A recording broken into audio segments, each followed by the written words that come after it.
Hello friends, welcome to the Power Technicals channel. आज हम ये समझने वाले हैं कि head and shoulder pattern and inverse head and shoulder pattern को ट्रेड कैसे किया जाता है। दोस्तों, हमने एक सीरीज स्टार्ट करी है चार्ट पैटर्न्स की। इससे पहले हमने इस सीरीज में डबल बॉटम और डबल टॉप पैटर्न को कैसे ट्रेड करना है वो सिखाया था। तो अगर आपने वो वीडियो नहीं देखा होगा तो आप प्लीज पहले उस वीडियो को जाके देखें और फिर यहाँ पर आए।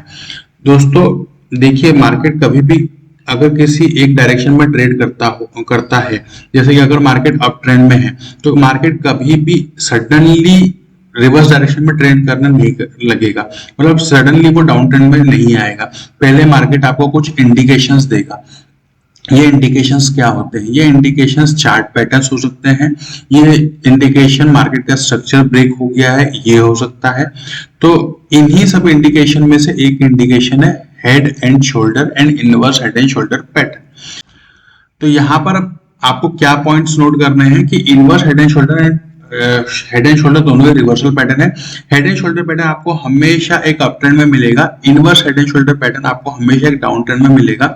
और फोर्थ और सबसे इंपॉर्टेंट पॉइंट ये है दोस्तों कि वॉल्यूम जो होगा ब्रेकआउट पे वो रिलेटिवली हाई होना चाहिए प्रीवियस लेग से। अब ये लेग का मतलब क्या है, हम इसको समझ लेते हैं।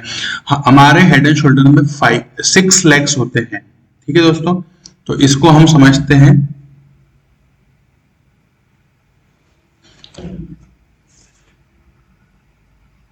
यहां पर आप देख सकते हैं हमारे हेड एंड शोल्डर में first leg, second leg, third leg, fourth leg, fifth leg and sixth leg. Okay दोस्तों, और मार्केट ऑलरेडी अप ट्रेंड में था। ये देखिए लो, फिर एक हायर लो बना है, फिर ये हाई है और एक हायर हाई बना है। तो ये हमारा अप ट्रेंड कंफर्म करता है।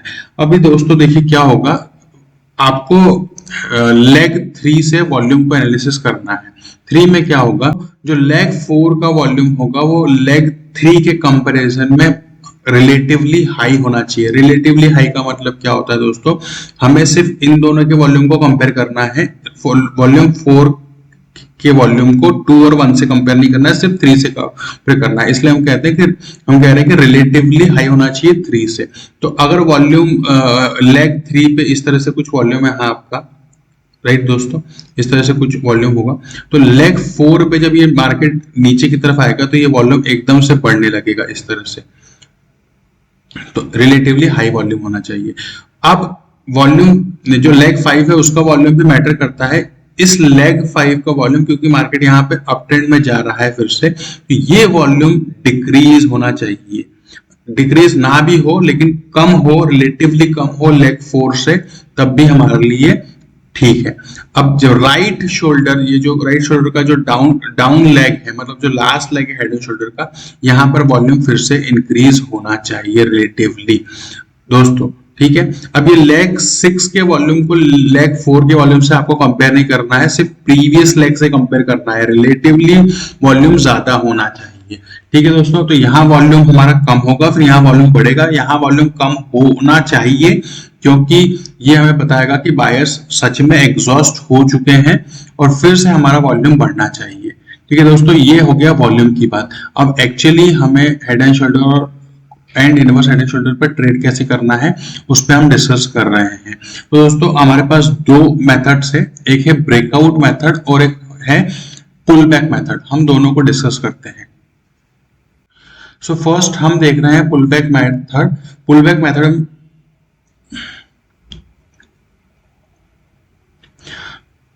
फर्स्ट हम देख रहे हैं pull back method. Head and shoulder pattern आप देख सकते हैं। ये देखिए मार्केट अप ट्रेंड में है, low high, higher low, higher high and higher low and higher high. अब ये देख सकते हैं हमारा लेफ्ट शोल्डर, ये हमारा हेड और ये हमारा राइट शोल्डर। अब आपको यहाँ पे पुल बैक एंट्री क्यों लेनी है? पुल बैक एंट्री इसलिए लेनी है कि मार्केट ने डायरेक्टली आपका ये जो नेक लाइन था इसको ब्रेक कर दिया है। नेक लाइन क्या होगी, जहां पर ये हमारा ये हायर लो लेफ्ट शोल्डर का और हेड का जो लो है वो मैच करता है, उसको हम नेकलाइन कहते हैं। चूंकि मार्केट ने सीधे आपकी नेकलाइन को ब्रेक कर दिया, आपको ब्रेकआउट ट्रेड नहीं लेना है, आपको पुल बैक का वेट करना है।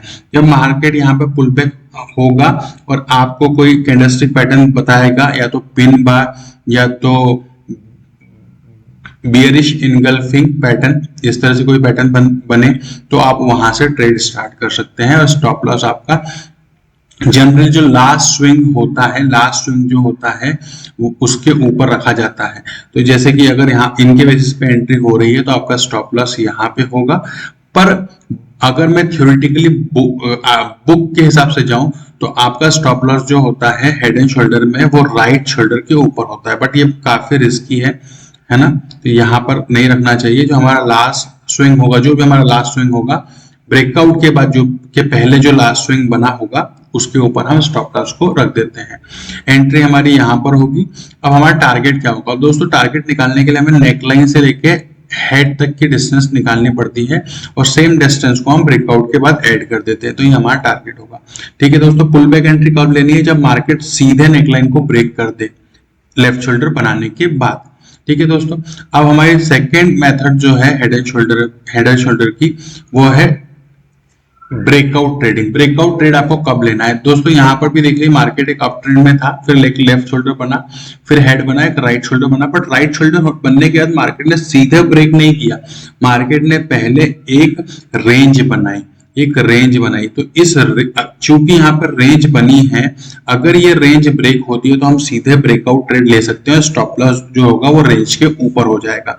दोस्तों क्यों लेना है हमें यहाँ पे ब्रेकआउट एंट्री? क्योंकि मार्केट ने एक स्मॉल रेंज बनाई है। जब भी मार्केट रेंज बनाता है तो एक बड़ा सा ट्रेंडी मार्केट बनता है, तो हो सकता है कि ये मार्केट ब्रेकआउट के बाद इस लेवल पे फिर से रिट्रेस करने ना आए, इसलिए हमें ब्रेकआउट पे ट्रेड ले लेना है।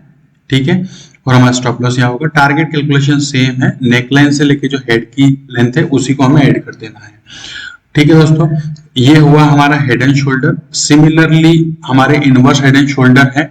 इनवर्स हेड एंड शोल्डर में भी हमारे पास ब्रेकआउट एंट्री है और पुल बैक एंट्री है। तो पुल बैक एंट्री कैसे करना है? पहले सबसे इंपॉर्टेंट क्या है इनवर्स हेड एंड शोल्डर में कि मार्केट आपका एक डाउन ट्रेंड में होना चाहिए। तो ये देख लीजिए आपका एक हाई बना, फिर एक लो बना, एक लोअर हाई बना। लोअर हाई मतलब पिछले हाई से नीचे हाई बना है, उसको हम लोअर हाई कहते हैं। फिर एक लोअर लो बना है, लोअर लो मतलब पिछले लो से नीचे बना है। तो ये हमारा डाउन ट्रेंड कंफर्म हो गया। उसके बाद हमारा ये लेफ्ट शोल्डर बना है, फिर हमारा हेड बना है और फिर हमारा राइट शोल्डर बना है। ठीक है दोस्तों, अब राइट शोल्डर बनने के बाद मार्केट ने कोई रेंज नहीं बनाई है और सीधे हमारे जो हमारी नेकलाइन है उसको ब्रेक कर दिया है। तो हमें ब्रेकआउट एंट्री नहीं लेनी है, हमें पुल बैक का वेट करना है। जैसे ही मार्केट पुल बैक करेगा, यहाँ पे कोई रिजेक्शन कैंडल या पिन बार या बुलिश इनगल्फिंग बनता है तो हमें उसके ऊपर ट्रेड ले लेना है। हमारा एंट्री यहाँ होगी, स्टॉप लॉस हमारा राइट शोल्डर के नीचे होगा या फिर हमारा जो भी स्विंग लो बना होगा लास्ट ब्रेकआउट से पहले, वहां पर हमारा स्टॉप लॉस होगा। ठीक है दोस्तों, ये हमारा जो हमारा रिस्क को कम कर देता है और ये हमारे रिस्क को बढ़ा देता है। तो जनरली हमें लास्ट स्विंग के बाद स्टॉप लॉस रखना चाहिए। टारगेट हमारा सेम है, हमें हेड से लेके नेकलाइन की डिस्टेंस देखनी है और वही ऊपर ब्रेकआउट के बाद ऐड कर देनी है। ठीक है दोस्तों, तो ये हो गई pull back entry. Reversal entry same है दोस्तों। अगर मार्केट ब्रेक करने से पहले, हमारे नेकलाइन को ब्रेक करने से पहले एक रेंज बनाता है तो हम ब्रेकआउट एंट्री लेंगे। स्टॉप लॉस रेंज के नीचे होगा। ठीक है दोस्तों, और टारगेट हमारा सेम होगा। नेकलाइन से हेड की कैलकुलेशन उसको ब्रेकआउट के ऐड कर देना है। दोस्तों चार्ट पे जाके कुछ एग्जांपल अब इनके देख लेते हैं। HDFC बैंक के चार्ट को मैंने ओपन किया, मार्केट ने देखिए एक लो बनाया, फिर एक हाई बनाया, फिर एक लोअर हायर लो बनाया और फिर से एक हायर हाई बनाया। ये हमारा ट्रेंड कंफर्म कर देता है। इसके बाद आप देखिए मार्केट ने क्या किया। मार्केट ने एक फिर से लो बनाया, एक हाई बनाया जो कि हमारा हेड बन रहा है और फिर से जो लास्ट लो था उसके पास तक आया और फिर से एक हाई बना के उसको ब्रेक कर दिया। तो दोस्तों आप देख सकते हैं यहाँ पर कि हमारा हेड एंड शोल्डर पैटर्न बन चुका है। हमारी नेकलाइन क्या है, यहाँ पर मैं नेकलाइन को ड्रॉ कर देता हूँ। ये देखिए हमारे नेकलाइन है ये। ठीक है, ये हमारा लेफ्ट शोल्डर है, ये हमारा हेड है और ये हमारा राइट शोल्डर है। अब हमें वॉल्यूम देखना है। मैंने क्या कहा था आपको, हमें देखना है लेग 3 से। तो ये हमारा लेग 3 है। लेग 3 का वॉल्यूम देखिए बहुत कम है। जैसे ही लेग 4 बना है हमारा वॉल्यूम देखिए रेड कैंडल्स का बढ़ने लगा। ये हमें कंफर्म करता है कि ये मार्केट अब डाउन ट्रेंड में जा सकता है। पहले हमें देखना है कि हमारा राइट शोल्डर बन रहा है कि नहीं। तो ये देखिए राइट शोल्डर पे अब जब मार्केट ऊपर गया है तो आपका देखिए वॉल्यूम, ग्रीन वॉल्यूम जो है वो बहुत कम हो गया रिलेटिवली पिछले लेग से। और जैसे ही ये मार्केट नीचे की साइड आने लगा, फिर से देखिए आप रेड कैंडल्स के वॉल्यूम नीचे बढ़ने लगे हैं। तो दोस्तों अब यहाँ पर ये देखिए मार्केट ने आपको ब्रेकआउट से पहले ब्रेकआउट से पहले कोई भी रेंज नहीं बनाई, सीधे ब्रेकआउट कर दिया, इसलिए हम रिटेस्ट का वेट करेंगे। यहाँ पर रिटेस्ट हुआ है और ये आपको इजीली आपका टारगेट मिल गया है। टारगेट हम देखते हैं हमें एग्जैक्ट टारगेट मिला है कि नहीं मिला है। तो यहाँ से अगर आप देखेंगे नेकलाइन से ये हमें मिल रहा है 4%। अब देख लेते हैं नीचे 4% हमें मिला है कि नहीं ब्रेकआउट के बाद। तो ये देखिए आपका मार्केट यहाँ तक आया है, आप देख सकते हैं 5% हमें मिला है इस कैंडल तक, सीधे मार्केट गैप डाउन हो गया था एक दिन। तो ये हमारा हेड एंड शोल्डर का एक एग्जांपल हो गया दोस्तों। अब हम एग्जांपल देखते हैं इनवर्स हेड एंड शोल्डर का। फ्रेंड्स ये हमारे inverse head and shoulder pattern का एग्जांपल है। कंटेनर का चार्ट है, कोनकार का चार्ट है। आप यहां देख सकते हैं ये हमारा एक लेफ्ट शोल्डर बना है, ये हमारा एक लेफ्ट शोल्डर बना है, फिर हमारा हेड बना है, फिर हमारा राइट शोल्डर बना है। अब वॉल्यूम अगर आप देखेंगे यहाँ पर कंपैरेटिवली अगर देखेंगे तो आपको दिख रहा होगा कि जब मार्केट नीचे आ रहा था तो वॉल्यूम गिरा है, जब मार्केट ऊपर की साइड जा रहा था तो ये देखिए वॉल्यूम बढ़ा है। अब यहाँ पर ये सिंगल एक कैंडल का वॉल्यूम काफी ज्यादा है जब मार्केट नीचे की तरफ आया, लेकिन इसको हमें इग्नोर करना है। क्यों इग्नोर करना है फ्रेंड? इसलिए इग्नोर करना है क्योंकि ये लास्ट ट्राई था सेलर्स का, लेकिन उसके बाद आप देखिए कि वॉल्यूम सेलर्स का घटने लगा है। और ब्रेकआउट के टाइम हम यहाँ देखेंगे जब ये ब्रेकआउट हुआ है हमारा, उस टाइम हमारा वॉल्यूम बढ़ा है या नहीं बढ़ा है।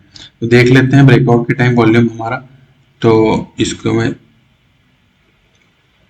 तो आप देख सकते हैं जब ब्रेकआउट हुआ है, जब ये ब्रेकआउट हुआ है तब वॉल्यूम देखिए, वॉल्यूम काफी अच्छा है। और उसके बाद देखिए इजीली आपको दोनों टारगेट आपके मिल गए। फ्रेंड्स अगर आपको वीडियो अच्छा लगा होगा तो चैनल को सब्सक्राइब कीजिए, लाइक कीजिए, शेयर कीजिए और कमेंट रखिए और बेल आइकन को प्रेस करना भूलिए नहीं ताकि आपको मेरे नए वीडियो के नोटिफिकेशन मिल जाए। Thank you.